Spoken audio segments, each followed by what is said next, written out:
Katherine Black Reacts. We're on Emmerdale part 9 and we're doing the complete flashback episodes where we're flashing back to the 15th of January. And I think it was a big mistake because we've been there, we've done that. It should all have been tied up. Flashing back over a month, it's kind of, I think the viewers are ready to move on. I couldn't give a damn who killed Ray now.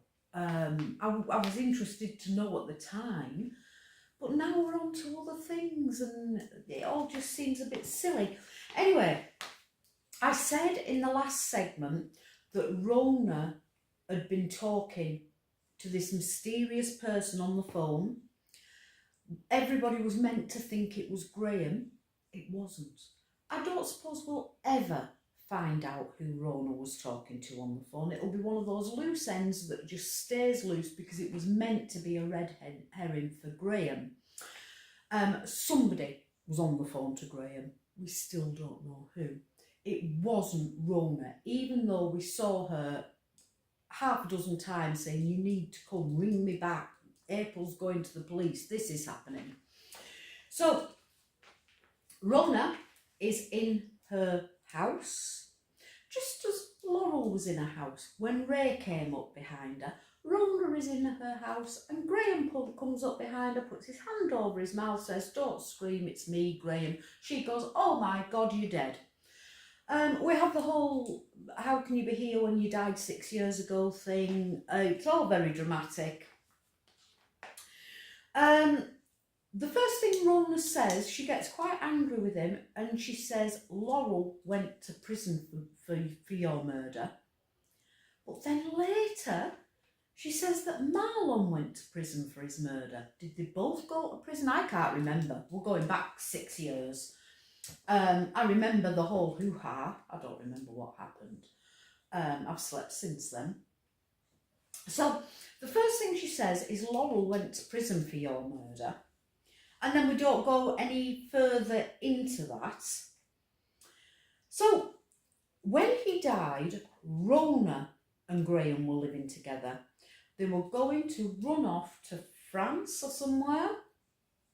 They were taking the son with them, Rhona's son, who has Down syndrome, and either Paddy or Marlon is his dad. At the moment, Marlon's his dad, but before Paddy was his dad, and before that, Marlon was his dad again. So he's had quite a few different dads as our Leo.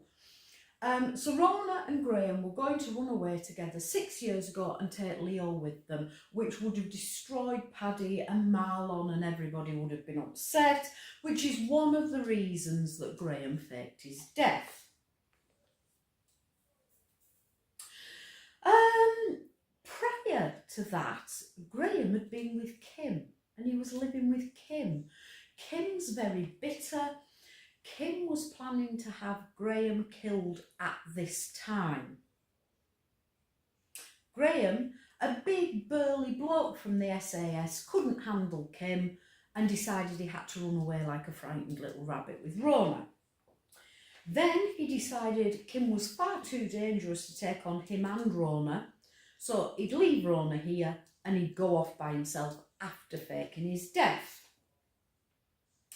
So then we get a little bit of backstory. It was Pierce that ran Graham over and he fell off a cliff.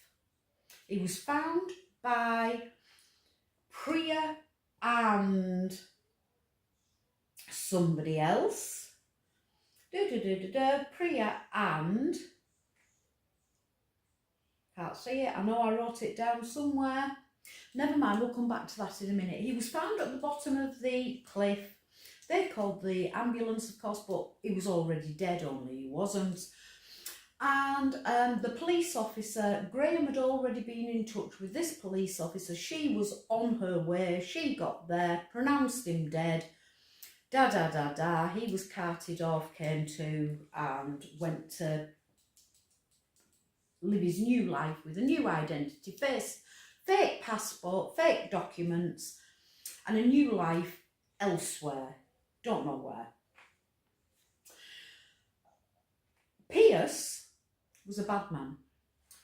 He was obsessed with Rhona. He didn't like Rhona's friendship with her best friend Vanessa, so he kidnapped Vanessa and her son Johnny, who was only a baby at the time, and kept them tied up for weeks and weeks. It's a common theme in Emmerdale, and we've just had Carla tied up for a week in Coronation Street. People get tied up a lot. Unless you're into bondage, it's probably not the best place to be. So Pierce kidnapped Vanessa and Johnny, and Rhona blames Graham for Pierce raping her. But I don't see how. I don't see how Graham ties into that and gets the blame for that. Presumably, Rhona was with Pierce after Graham left, not prior to Graham faking his death and leaving. Can't remember the timeline.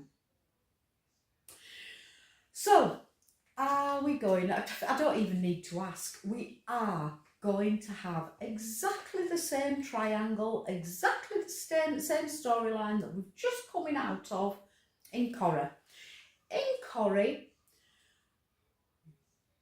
Carla and Lisa are getting married, very close to getting married. Becky comes back from the dead after being dead for years, comes back, and we have the triangle of which one does Lisa love. We've already had the simpering look from Rhona as she remembers the past and the little touch on the cheek, and poor old Marlon's going to get it. Rhona's going to decide she's still in love with Graham, and Marlon's going to be thrown aside again, and we're going to have the same triangle. Lisa, Carla, Becky, Rhona, Graham and Marlon. In a different story, Marlon went to the farm to confront Ray about everything. Ray isn't there. We think he finds Celia dead on the floor. We think he walked out and left Celia dead on the floor and did nothing about it because he came back all flustered but without any resolution. So I don't think he saw Ray. I think he did find Celia and just left her there. Rhona doesn't tell Marlon about Graham. There we go, deception number one. She should have come straight out and said, by the way, Graham's hiding in the bathroom. No. Billy. It was Billy, who's now dead. Is Billy dead? Billy. I haven't a clue who Billy is. He's one of the lads that was in a few years ago. Possibly still is. It was Billy and Priya who found Graham. The policewoman, who was also in the SAS with Graham, put him in a safe house. He's got a new identity. Now, Graham, when he went away, because Rhona's giving it all, how could you leave me? We had plans. How could you just do that to Leo and I? Don't you care? Graham is an ex-alcoholic. Alcoholic from before his days in Emmerdale. When he was in the SAS or after the SAS or sometime he was an alcoholic. So he faked his death. He missed Rhona, but not enough to take her with him, or not enough to come back and get her or see her or make contact, but he missed Rhona. So he hit the booze and he became an alcoholic again. And he was an alcoholic, but he couldn't be a vigilante while he was an alcoholic. So after being self-pitying and in his little pity party stupor for a little while, he pulled himself together, got himself sorted out, and got a whole new job as a vigilante, tracking down bad people. Got clean, became vigilante. How did Graham know to come? Now that's the thing, we saw all these people on the phone to mystery people. Who called Graham to come and sort Ray and Celia out? We still don't know that. At this point in the flashback story, she's back now and everything's good, but at this point in the flashback, April is still missing. Graham goes to get her. He's on his way to the farm to bring her home. Good old Graham, how did anybody ever survive without him? And we will leave it there, and I will be back with Emmerdale Part 10. Nice chat.